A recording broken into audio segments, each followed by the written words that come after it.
It only lasted about 20 minutes before the Japs had completed their destruction of the force. They had disabled Canberra, that each cruiser. She hadn't fired a shot. The Vincennes, the Quincy and the Astoria, there were 3 American 8-inch cruisers were sunk, or they were so badly damaged they either sunk or beached, because we could see the upper works of 1 or 2 of them the next morning. And when daybreak came, we, at the time, in Hobart, did not know it was a Japanese force that had come through. We had not been informed that it was. And there was an enormous amount of chit-chat going on in the mess the next morning. Did the Americans fire on us? Did we shoot at each? Did the ship shoot at? That sort of argument was going on. And it wasn't until a good bit later in the morning that there was knowledge that it was a Japanese force that had come through. And, that really was a licking. It was a terrible loss. I think the total number of sailors killed collectively was of the order of 2,000 in that action, Americans and off Canberra. And I knew 1 or 2 of them on Canberra. On August the 8th, we're looking for the Japanese force to come in there on us from Rabaul. And they double their speed up. We're looking for them to come in there about daylight. They double their speed up and come in there I think it's about 2:30 in the morning. And, boy, you talk about all hell breaking loose. If I have to use a word like that was a part of it. But we were very fortunate, I guess. We didn't get into too much of the fighting.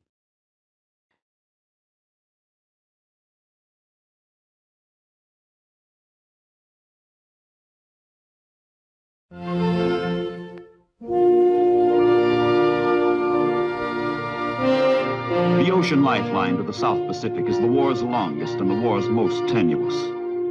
Stretching 6,540 miles from California to New Zealand, it ties Australia to the United States. Break this line, stop the ships, and Australasia and Asia will be forever Japanese. Across the world, from the islands of Japan, other convoys, other soldiers leave for the unknown and sail away to war. They too set a southerly course for islands with names unknown to the men who must fight and die on them.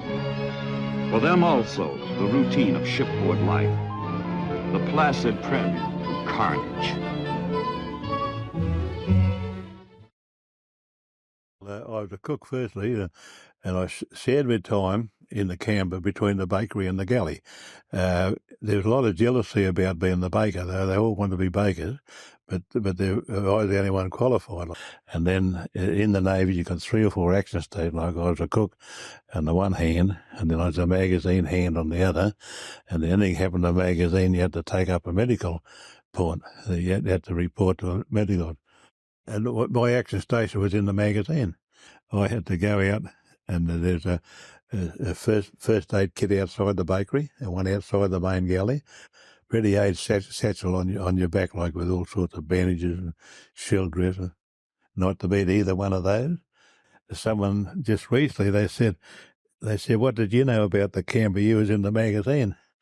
And I said, yeah, but shortly after I was up top and I heard all the fellas talking and pointing out what happened and where and everything, and saw the evidence for myself, like, you know. As a midshipman, you're 2 years as a midshipman, so you have to work your way up to be trusted. The slang term for midshipman is snotty, because in the old days they used to wipe their nose on the sleeves of their jackets. But there was an officer on board called the Snotty's nurse. He was usually a lieutenant commander, senior man who was in charge of the education of midshipmen. So when you came on board raw, and although you'd done the theoretical work at the Naval College, you still had a hell of a lot to learn. So At the first year, I have to admit, you're pretty useless. Yeah, my job was I was in charge of the anti-aircraft guns. I was on a director, which is a rotating turret with binoculars and a computer that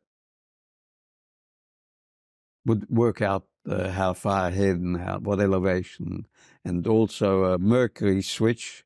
You must remember that a ship is rolling, so you only fire the guns when the ship is level, so you have a mercury switch that actually fires the gun. You might pull the trigger to fire the guns, but it won't fire until the ship is level and you get the right elevation of the gun.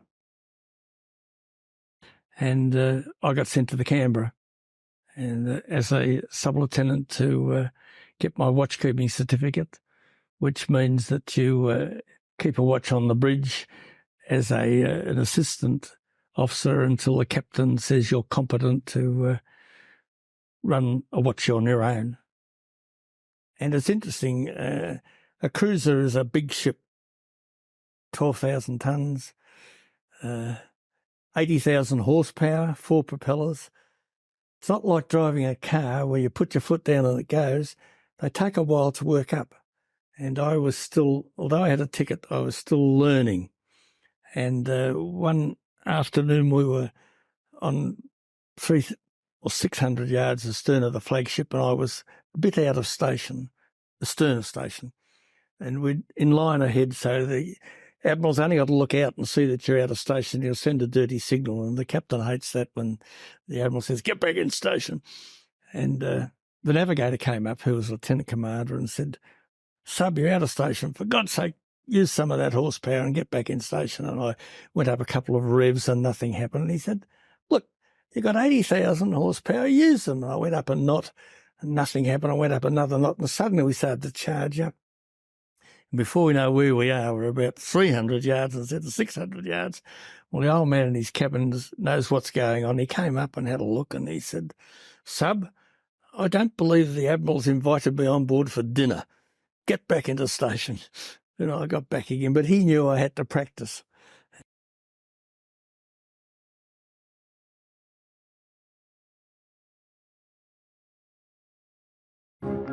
Heavy cruisers, as the term implies, are powerful units of the cruiser type.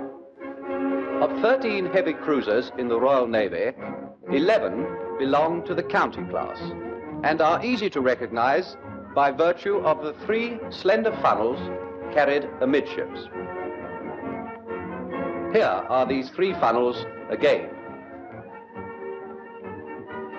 Actually, the county class cruisers are really 3 types, or rather classes of cruiser.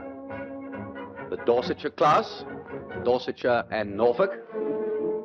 The London class, London, Devonshire, Shropshire and Sussex. And the 5 Kents, that is Kent, Cornwall, Cumberland, Berwick and Suffolk. It is easy to see why they are broadly referred to as county class cruisers.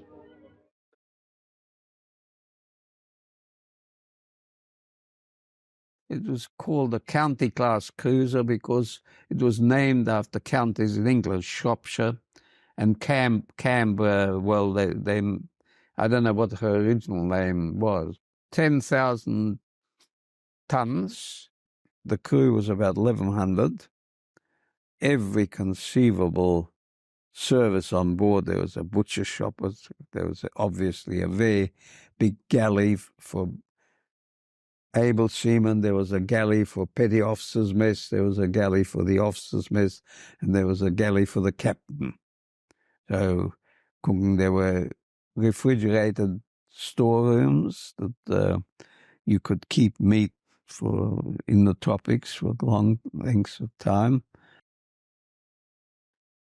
The Canberra had 8-inch guns, in other words, the diameter of the shells were 8-inch. 4 turrets of each having 2 guns with a range of about 20 sea miles. That's the extent. The the maximum range. You either had armor-piercing shells or you had anti-personnel shells. But and she had 4 turrets of 4-inch guns, which were the anti-aircraft guns, which were placed midships. She had torpedoes. There were 4 torpedoes either side.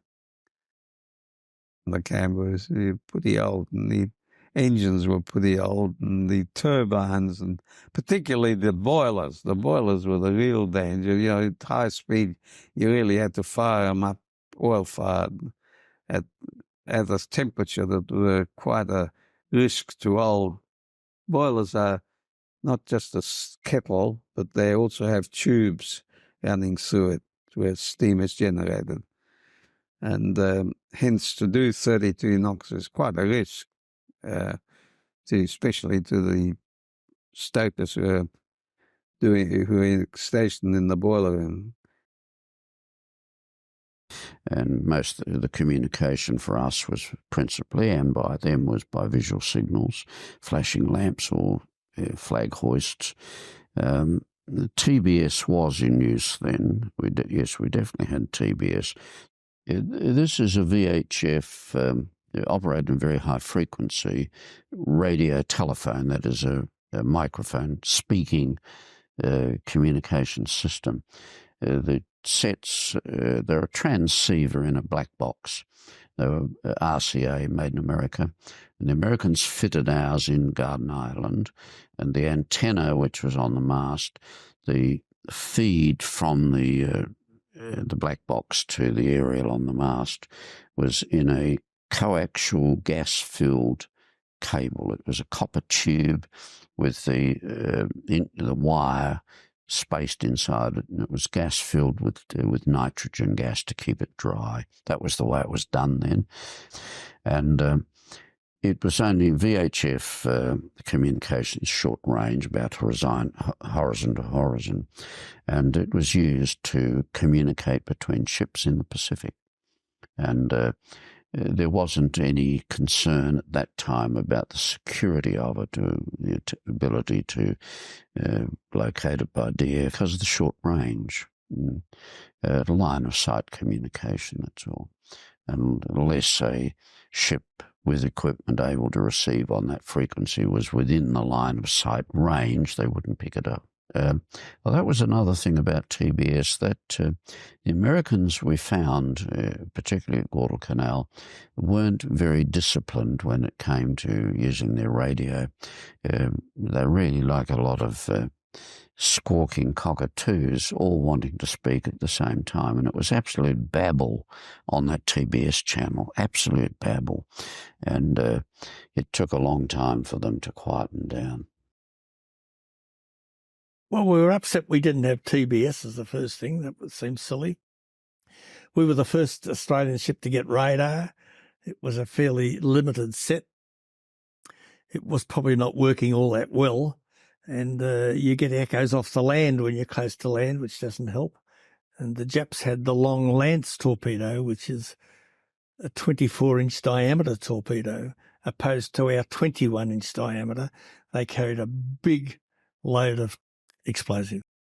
The long lance ran fast and ran an immense distance and was the best torpedo in the world. They were running on enriched air, which was virtually oxygen, that is very volatile, mixed with oil, is liable to blow up. Canberra was the last cruiser in the British navies to ever run enriched air torpedoes, and we'd got rid of them because we thought they were a safety hazard. And we happened to be the last ship to get rid of them, but we'd gone to an air-driven torpedo opposed to an oxygen-driven torpedo.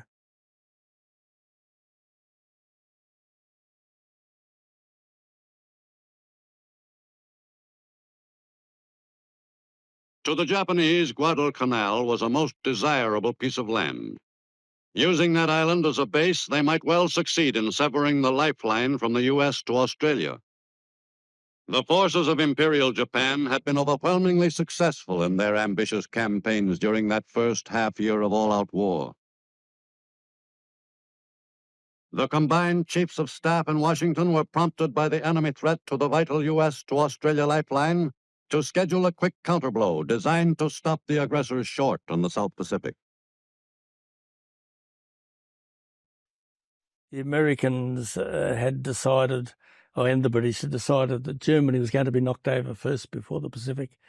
But Admiral King, who was the commander-in-chief of the American forces, decided that we ought to do a landing on Tulagi and Guadalcanal, and we were sent as part of the force for that Operation Watchtower, and we were part of the bombardment force, and there were 18,000 Marines under Major General Vandergrift, the American, carriers, and Fletcher was the admiral in charge of the total force, and we staged out of Wellington and went off with the Marines and the convoy, and Australia and Canberra and Hobart were the 3 Australian ships, and we were part of the bombardment force to do the softening up beforehand. And we went to Wellington to pick up the troops, which Marines, and they were all young fellows, and Vandergrift, who was a tough American Marine general, given an impossible task almost, with pretty well raw recruits. 6 months before they were in boot camp, he had trouble in Wellington because all the supplies were wrongly packed. He had to pull them apart and restow them, and the wharfies went on strike. It rained, everything was against it. They went off to Coro, which is an island in the Pacific, to do some landings, pretend landings, and nothing went right at that. And in the end, they just said, we've got to go, because King wouldn't give us any more time. And they had very little time to plan the whole thing. Nobody really knew anything about Guadalcanal. They had the barest of maps, and the Japs were in Guadalcanal, and they were on Tulagi, which is a separate little island, where they had a flying boat base. So they dispersed us and sent us to Melbourne, Australia, to pick up supply ships, 2 supply ships, I believe it was. Well, on the way over there, we run into a storm in the Tasmanian Sea that I'll never forget as long as they live. Those waves were the largest, them big ground swells were the largest I ever have encountered. Our ship got up on top of one of those waves and went crossways, and we fell off on the other side and done a 57-degree list for 17 seconds. I thought that ship was sunk. Man, you talk about creaking and popping. Put the fire out in the boiler room and put a fire on the main switchboard in the engine room. We finally got straightened out and made it on to Melbourne there, picked up those ships, and got a little repair job there. They stripped the boat, the starboard boat, Davidson boat, whaleboat out of, and took it with it, and the lifeline uprooted some depth charges. It was a terrible encounter. You talk about being scared. That's the first time I'd really been scared, man. I thought, sure, the world, that's going to leave this world. After the Coral Sea was early May, and we were with we were called Task Force 44 with American ships. We had Chicago, I think Salt Lake City was an 8-inch cruise. Chicago was a 6. There was the Australia, the Canberra, and Hobart. And this was a fairly sizable cruiser force, a fair bit of power there, and with destroyer escorts. And we were exercising together and various practice shoots. And then we had to, that was May, we didn't have a lot of time to the invasion of Guadalcanal.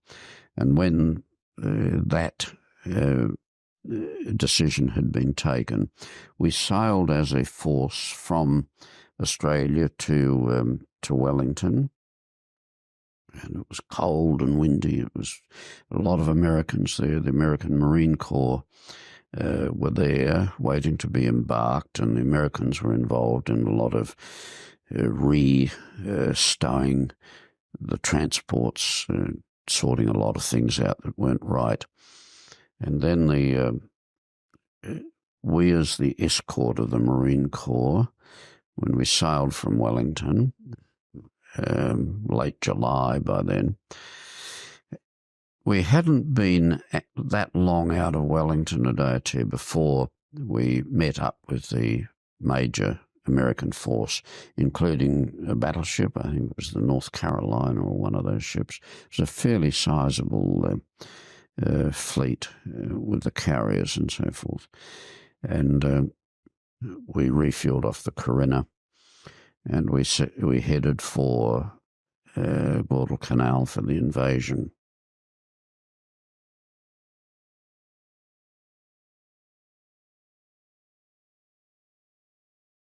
During the night of August 6th, the cold front passed over the Guadalcanal area, and on D-Day morning, August 7th, the seas were calm.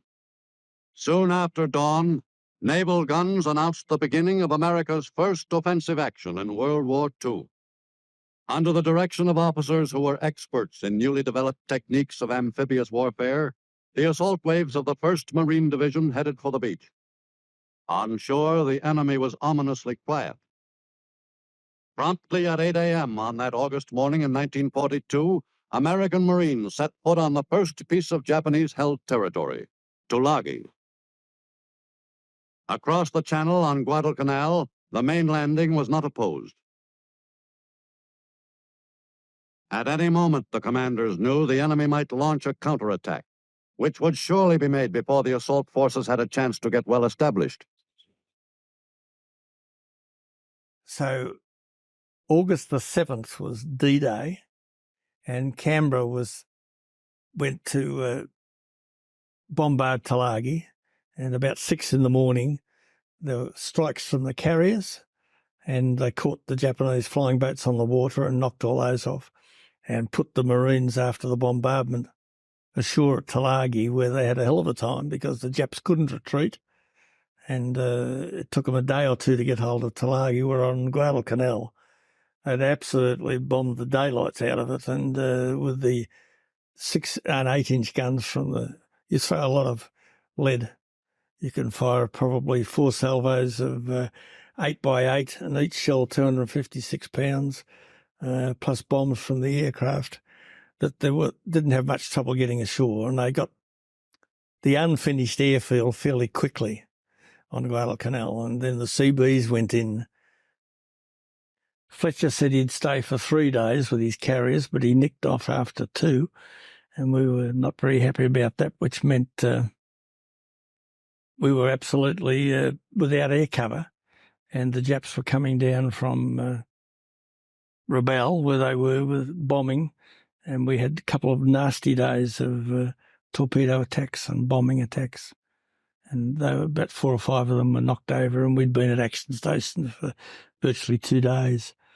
And at night, there was the Australia, the Chicago, and Canberra, and 2 destroyers south of Savo Island. Savo's a little island that sits off Guadalcanal, which is sort of down one side. Savo's there, and there is an entrance north and south, or east and west of Savo.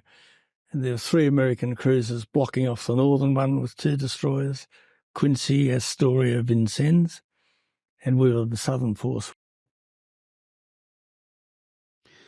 Then the main concern was whether we would be detected, and we weren't. The weather was pretty kind. There was a fair bit of overcast as we got close to the Solomons.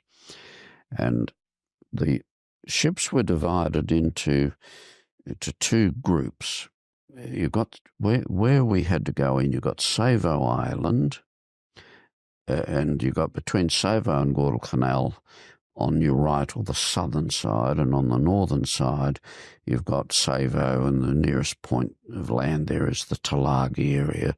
This bay at Guadalcanal is quite huge, and Hobart was with the group that went in on the starboard or the southern side, and it would have been about 4:30 in the morning. We closed up to second degree, and I was allowed up on the upper deck for a little while. And as we crept in, we could see the gloom of the island, just before daybreak, and not a sound, no firing, no guns or anything. So we took the Japanese by complete surprise, and the attack started at daybreak with the bombarding of the Japanese positions, the northern group bombarding the Tulagi area and so on, and we were bombarding Guadalcanal with the other ships.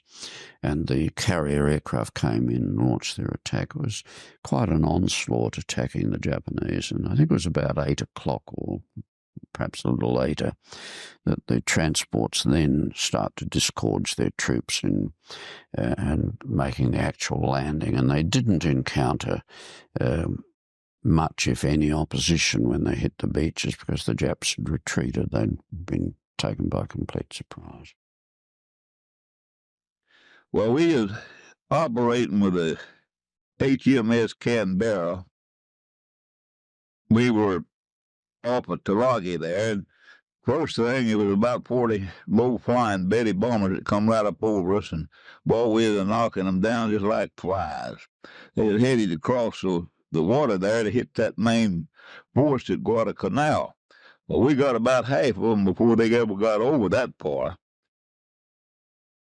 And we had been there protecting the transports. There were reports coming in from Bougainville from coast watchers, and we were alerted to the Japanese aircraft coming down, and we were able to, all of the ships got underway, including the transports. I was in the remote control office. The Japanese launched a very significant attack with high-level bombers and torpedo bombers, and we were alerted by the coast watchers and a lot of ships. There was Hobart, Australia and Canberra, the 3 Australian cruisers, the American cruisers, Chicago, Vincennes, Astoria, Quincy, the San Juan, and a lot of American destroyers. We all got underway in the Savo Island, Guadalcanal, Tulagi area, and these aircraft came in, and when these attacks, which were combined high-level and torpedo bomber attack, there were quite a few. I think there were about 22 torpedo bombers came in, and about half of them or more were shot down, and I was able to step outside the remote control office and watch the torpedo bombers, and one of them actually flew very close. It came right down on the port side of the ship, and our gunnery fellows with their Orlican guns were hitting him, and he went into the water ahead of the ship. The fighter aircraft, of course, were able to come into the scene.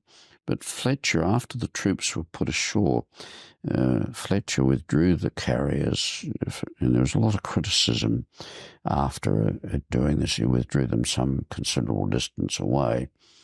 A lot of people believed he should have been closer and been patrolling the area between Bougainville, what they called the slot. We got that name later.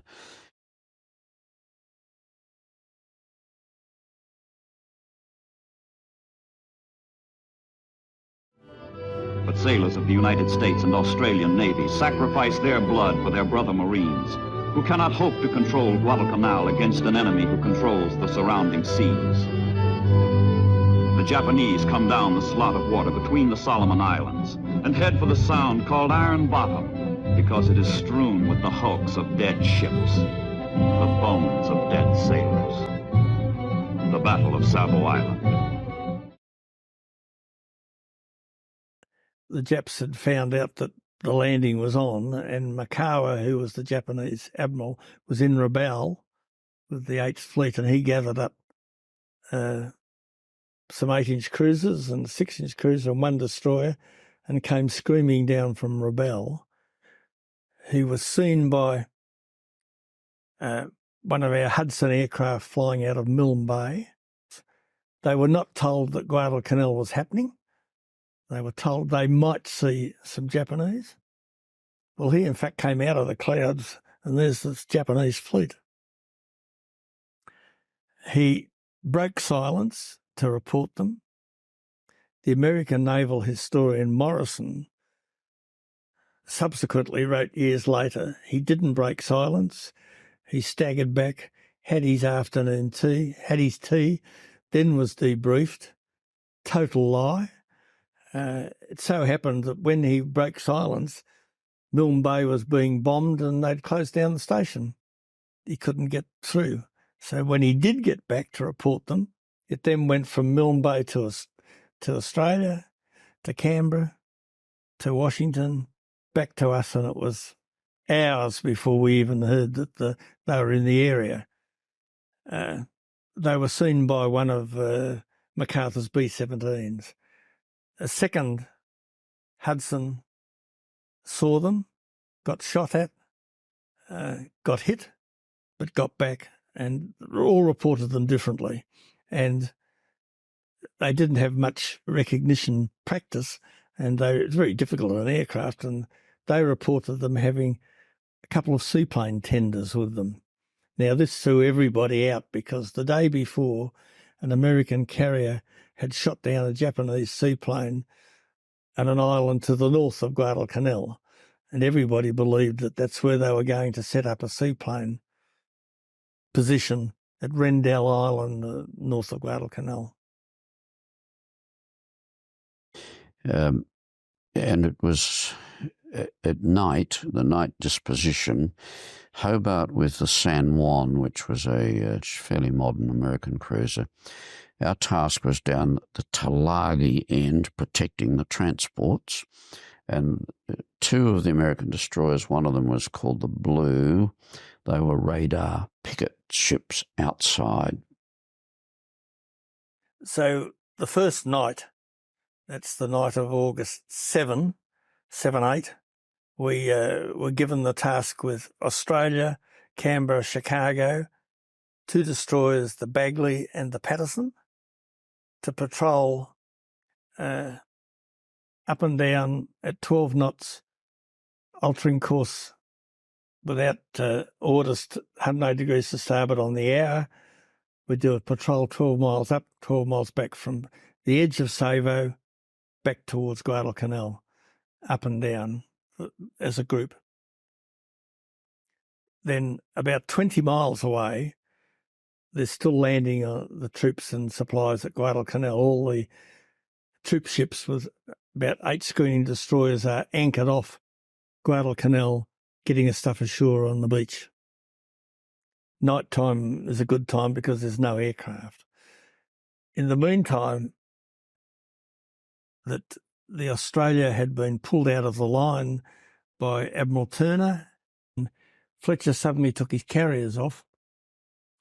Admiral Turner, in charge of the landing, called for Admiral Crutchley, who was his second in command, to take the Australia over to Guadalcanal for a conference. And as Guadalcanal was 20 miles away, the Admiral Crutchley, he was an Englishman, but in charge of the Australian fleet, and had nominated second in command to Rear Admiral Turner, who was in charge of the landing operations. And over above that was Vice Admiral Fletcher in the carriers that were 300 miles to the southeast. And southeast Pacific Command was Vice Admiral Cholmondeley sitting away in Fiji, who had not bothered to go to the briefing at Coro, but had sent a captain over. And Fletcher wasn't too keen about the whole arrangement anyway, and he said he didn't think it would be a success, and he'd already been sunk in 2 carriers before. And he was apparently fairly tired, but anyway, he was the overall commander. And out of the blue, he'd suddenly rescinded on his promise to be for 3 days and said he was running out of oil, which he wasn't, said he was running out of aircraft, which he wasn't, actually nicked off with the carriers before he had approval from Cholmondeley. Didn't tell Turner he was going. Turner intercepted his message, and that's the only way we knew. So Turner had called Vandergrift from the land and Rear Admiral Crutchley from the Australia to meet him on board his ship off Guadalcanal 20 miles from where we were. So rather than take a boat in the middle of the night, he'd gone off about 9:30 that evening. So we were left with Chicago and the 2 destroyers. One day the coast watchers sent a signal that there was some Japanese ships, force of ships coming down. Of course, they passed right underneath them, and they could see them. And what speed they were going and all that, and they must have increased their speed because we went, we were ready for them, but we didn't expect them so soon. And that's when it all started again. Me and my mate were sleeping on the upper deck of the Australia, and our Admiral had gone to another ship for a conference, and he hadn't come back yet when all this shelling and stuff was going on, and we woke up because the bugler blew everything he knew, cooks of the galley and Liberty men to clean and everything to wake us all up. And we had to go to action station straight away. And then the Admiral came back in his little motorboat. We were miles away. We could hear it and see it, but we were miles away. So we were bereft of any air cover for the morning, and subsequently they decided, that we didn't know then, that they would withdraw in the morning. The whole force would withdraw and leave the Marines on shore without a great deal of food and without all their supplies. We couldn't afford to stay there without air cover. And everybody was fairly dirty on Fletcher, which I have continued to be my whole life, however. So we were without our flagship, and we were leading Chicago, who was the senior ship, but he decided to stay astern of us 300 yards. And so we did our first hour and we altered course. The navigator had told me he wanted to be called at 1:45 a.m. so he could fix the ship before we turned at 2 o'clock, and we were making towards the Savo end. There was no moon. It was misty. Visibility was not good. There was dark cloud scudding around, and it was pretty foreboding sort of feeling. There was a sort of an air about the thing, and we were tired. I knew when I went on watch at midnight that the Japanese force had been seen, but nobody believed they were making for Guadalcanal, and nobody believed they could arrive before the next morning. We had been under severe torpedo and aircraft high-level bombing attack for about 2 days. We'd been to our action stations, very little sleep. We'd gone into the second degree of readiness, which means half were at their action stations, 2 turrets manned, 4-inch gun. But the guns were not loaded, but it only takes you seconds to load. The Yanks were even in a lesser degree of readiness than we were. All the opinion was it couldn't happen at least before the morning if they were coming down. So on the morning of the 8th and 9th, we were doing the same patrol as the previous night, and I had the middle watch, which means I had to be on the bridge by midnight as the 8th turned into the 9th of August, 1942. On August 9th, the first of a series of unprecedented naval battles for control of the waters surrounding Guadalcanal was joined off Savo Island. A fast Japanese fleet of 7 cruisers and 1 destroyer raced down the slot, the passage through the Central Solomons, bent on destroying U.S. ships at Guadalcanal.